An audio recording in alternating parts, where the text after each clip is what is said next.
Bonjour, c'est Gilles sur boursicoté.com. Voici l'analyse technique du CAC 40 pour cette séance du jeudi 30 avril 2015. Et suite à la séance d'hier, donc avec cette forte baisse qui a été constatée sur l'indice français, eh bien, nous avons un quasi-doji qui s'est inscrit aujourd'hui avec, suite à une ouverture quasi stable par rapport au niveau de clôture de la veille, eh bien, un CAC 40 qui gagne au final 0,14%, un peu plus de 7 points par rapport au cours de clôture précédent à 5046,49 points. Une configuration qui peut ouvrir la voie à un retournement, puisqu'après cette grande bougie ici et ce doji, on a une figure de retournement qui peut s'inscrire mais qui sera validée sur la prochaine bougie si nous avons une bougie fortement haussière. En attendant, donc, nous avons, suite à cette phase de baisse qui s'est fait sur ces deux bougies, une bougie d'hésitation, et nous allons voir que les indicateurs techniques peuvent nous donner un signal assez intéressant. Donc nous avons un RSI qui continue sur sa phase baissière, idem pour le stochastique qui rentre en zone de survente. Du point de vue du MACD, on continue à accompagner le mouvement ici sur un mouvement baissier. Et la chose intéressante, ce sont les volumes. Alors j'attirais votre attention sur les volumes et j'attire votre attention dessus sur ces derniers jours, surtout pour mettre en valeur le fait que nous avons des séances qui ont plus de volume sur les séances baissières, hein, donc les histogrammes rouges, que les volumes qui sont constatés sur les séances haussières. Sur les séances haussières, les volumes étaient moindres, hein, on le voit ici depuis c'est valable ça quasiment sur tout le mois d'avril. Et ce que nous constatons aujourd'hui, c'est que nous avons des volumes supérieurs sur une séance haussière. Alors attention, la séance elle est haussière, mais nous avons vu que le gain il est très faible. Par contre, il y a une autre composante que nous pouvons mettre en relation, c'est le fait que cette bougie soit une bougie d'hésitation et qu'elle soit beaucoup moins volatile que la bougie précédente. C'est un signal que j'indique souvent, à savoir ici lorsque les cours sont dans une forte tendance, qu'il y a une baisse de la volatilité, une hésitation et une hausse des volumes, cela équivaut souvent à un retournement de tendance qui pourrait se faire ici suite sur la prochaine bougie. Donc cela pourrait renforcer l'idée que nous pourrions avoir ici une bougie fortement haussière. Alors ce pattern, si nous avions ici une bougie rouge, une bougie d'hésitation et une bougie verte au moins aussi volatile que celle que nous avons eue hier, eh bien nous ferait approcher d'une étoile du matin. On n'aurait pas une vraie étoile du matin du fait qu'il n'y a pas de gap par rapport à la clôture d'hier sur l'ouverture du matin. Même pas de gap refermé, on a juste ici un nouveau point bas, mais pas d'ouverture. Quoi qu'il en soit, si une bougie verte s'inscrivait donc sur la prochaine séance, eh bien, il y aurait un pattern de retournement. Par contre, si nous avons une bougie rouge et donc sur une cassure baissière de cette zone de point bas qui se situe à 4987 points, on invaliderait définitivement cette possibilité avec une poursuite du mouvement baissier. Ce que nous pouvons voir par contre actuellement, c'est que par rapport à la tendance moyen terme, eh bien, nous avons tracé les retracements de Fibonacci, donc entre 4076 ici, point bas significatif, et le point haut du 27, donc à 4283,70, pour constater que nous avons un retracement ici à 23,6% de Fibonacci, sur lequel est venue s'appuyer la bougie du jour. Cette zone était, qui plus est, une zone de support intéressante. Nous avions 5010 sur lesquels j'avais attiré votre attention. Le retracement se situait juste en dessous et nous avions donc une zone ici de support. Cette zone a été bien jouée. On est venu valider ici un retracement de Fibonacci et c'est sur cette zone que la suite de la tendance va se jouer. Mais avant d'aller plus loin, je vous propose de faire un tour sur la vue hebdomadaire du CAC 40. Donc pour constater que nous avons une configuration similaire, avec donc cette forte phase de hausse et la phase de consolidation que nous avons. Donc nous avons ici une forte baisse, mais du point de vue de la tendance, il n'y a rien de... Bon, c'est un petit mouvement de consolidation, mais qui n'a rien d'inquiétant si on le sort du contexte. Donc on voit ici l'inscription du plus haut, on voit le test ici de ce retracement de Fibonacci qui se situe à 23,6%. Ce que nous pouvons mettre en évidence sur cette vue hebdomadaire, c'est le fait que, en cas de rupture de cette zone ici des 4900 Alors le retracement n'est pas tout à fait le même, mais on va dire que c'est une zone. En cas de rupture ici de ce retracement des 23,6% de Fibonacci, l'objectif se situera ici sur 4822.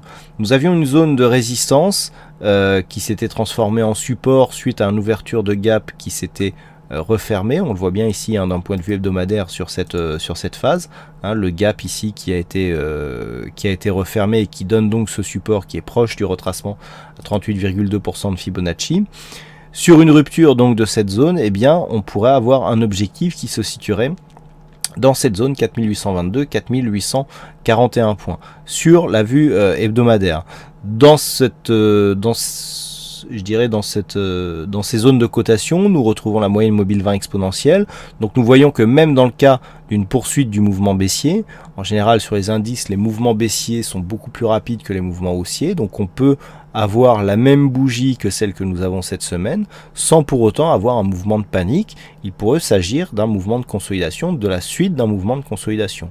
Donc sur une rupture de cette zone ici des 4998 points, eh bien l'objectif sera ici, et si tel était le cas, on ne pourrait pas encore conclure un mouvement de panique, ce sera une consolidation au sein d'une tendance qui reste haussière. Il faudrait casser le retracement des 61,8% pour commencer à casser la dynamique haussière. Regardez, nous avons ici ce retracement de 61,8%.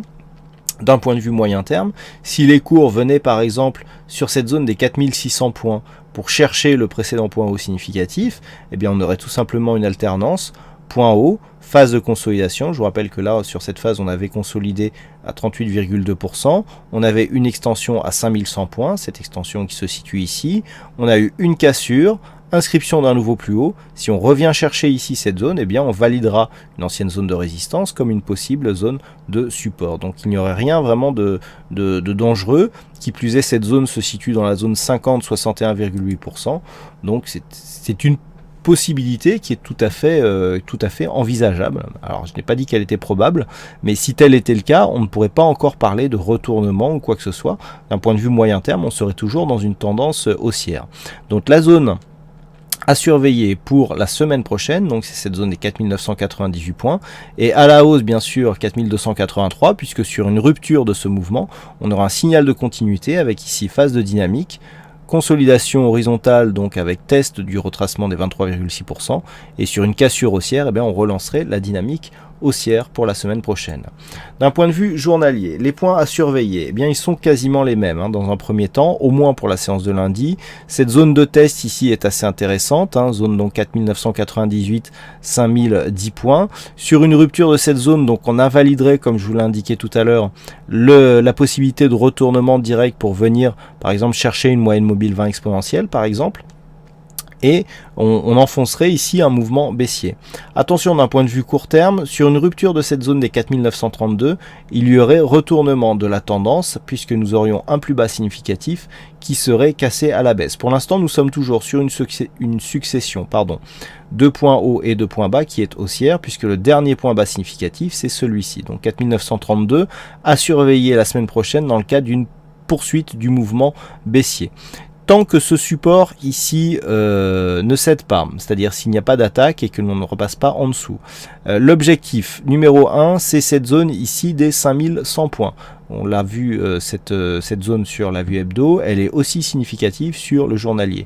Et dans le cas d'une rupture haussière de cette zone, avec des cours qui reviennent par exemple au-dessus des 5150 points, là on aura un pattern de retournement qui pourrait nous repropulser sur les plus hauts annuels au-delà des 5200 points. Voilà donc ce que l'on peut dire sur cette analyse technique du CAC 40. Alors au niveau du fixing, il y a donc un gagnant, c'est Bono qui gagne sur cette session et qui gagne aussi sur la victoire mensuelle. Donc bravo à toi Bono. Et puis en ce qui concerne les statistiques, eh bien nous avons une statistique plutôt baissière en ce qui concerne donc la prochaine bougie. Donc je vous rappelle que demain le marché parisien sera fermé puisqu'il s'agit de la fête du travail du 1er mai. Et pour la séance donc de lundi, eh bien nous aurons une tendance, alors nous avons une probabilité plutôt baissière à 60% puisque dans 9 cas sur 15, eh bien la bougie suivante dans une configuration similaire a été baissière, toujours à partir du niveau d'ouverture, hein. Donc vous voyez, pour le retournement, ce n'est pas gagné, tout du moins statistiquement. Voilà donc ce que nous pouvons dire sur cette analyse technique du CAC 40. Je vous souhaite à toutes et à tous une bonne séance, enfin une bonne soirée, pardon, bonne chance dans le prochain trade, et on se retrouve donc dès demain. Il y aura une analyse Forex pour de prochaines analyses techniques sur le site boursicoté.com. Bonne soirée à tous.